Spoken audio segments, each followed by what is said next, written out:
A couple from Combined Locks marry a day after a car crash that killed two family members. Nick and Danielle X got married at Gordon Lodge in Bailey's Harbor Saturday afternoon, a day after the groom's mother and grandmother died in a car crash. NBC 26's Shara Taylor live at 5 now with more. Regina, Dan Taves is the pastor at Faith Lutheran Church in Appleton, where Nick and Danielle go to church. He married the couple.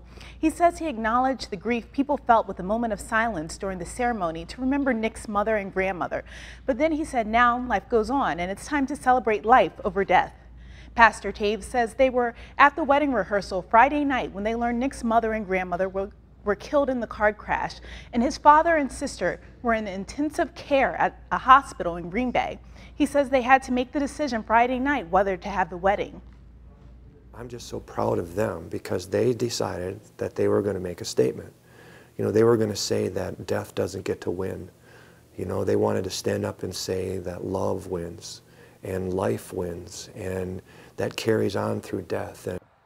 Sheriff John Gosage says the crash happened Friday afternoon near Dykesville in the town of Green Bay.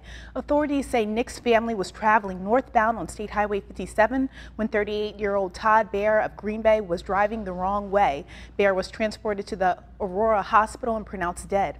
Sheriff Gosage says right now they are trying to recreate the scene of the crash and looking at measurements and speed. He says they are waiting for a toxicology report for the blood alcohol content for the wrong way driver and expected to have it potentially by next week. Shara Taylor, NBC 26. Thank you, Shara. Away